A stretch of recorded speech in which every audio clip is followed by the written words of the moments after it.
Hamınıza çoxlu salamlar.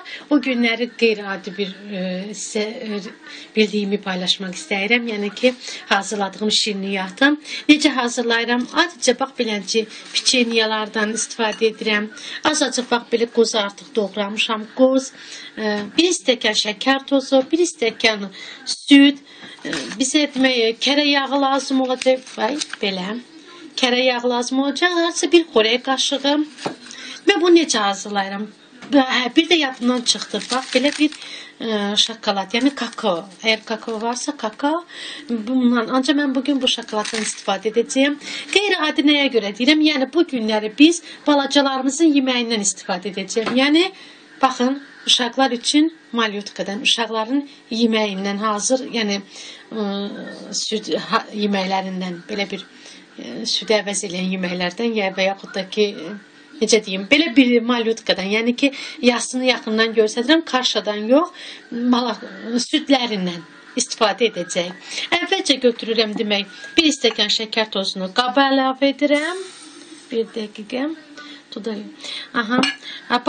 Sonra isə südü əlavə edirəm, süd tökürəm içərisinə və bir də ki, şokoladı bunun içərisinə, qaz sobasının üzərinə qoyuram. Və qarışdırıram. Demək, bunu bişirirəm. Və bu necə deyərlər, özü bişənə qədər, hazır olana qədər hərdən bunu ancaq qarışdırıram. Qarışdırmaq yaddan çıxmasın. Mən piçenyanı və qozu artıq doğramışım. Piçenyanı doğrayıram. Bax, beləcə bunu doğradım və artıq, bax, bu malyotkanın simisini açıram, ağzını hazır saxlayıram. Yəni tez olmalıdır və heç bir xörək qaşığı da yox.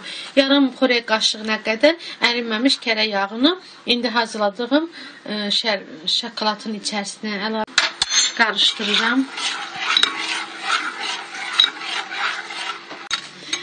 Demək, artıq bunu qaz sobasının üzərindən götürürəm və stola qoyuram. Qarışdıra, həmən bu malyotka simisi uşaq yeməyini, yəni bura əlavə edirəm. Bir hissə bundan tez-tez qarışdırıram. İndi mən bunu onsuz saxlayacağım. Bir də ki, bax, belə hazırladığım bundan. Tökə-tökə tez-tez bunları bax, beləcə qarışdırıram ki, yəni bu qalıb burada belə olmasın. İndi mən bunu söndürüm. Bax, beləcə hissə qarışdıra, həm bundan, həm də ondan tökürəm, qarışdıram. Qızım, əlavə elə.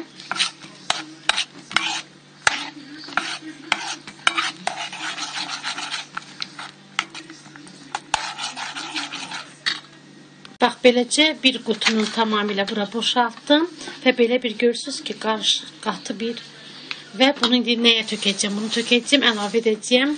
Bax, belə bir paketə və qoyacam soyuducunun buzxanasına. Demək olar ki, 5-6 saat qalsın, tam donmuş olsun. Beləcə rulet şəklində. Beləcə büktüm və soyuducunun buzxanasına qoyuram. Hazırladığım, bax, beləcə hazır, yaxından görsədim. Əgər istəsəniz, sözsüz ki, bax, bunu belə bir salafan kağıza, salafana yox, laqqaba da qoyub soyuducuya qoya bilərik. Yəni, kim necə istəyirsə, əsas məqsədir ki, soyuducuya qalsın. Ancaq çox dadlıdır, ona görə uşaqlar bunu çox xoşlayırmış. Nəysə, bildiklərim bu qədər sizinlə paylaşdım, bölüşdüm. Siz də bildiklərinizi mənə yazmağı unutmayın. Sağollaşmıram, hələlik deyirəm.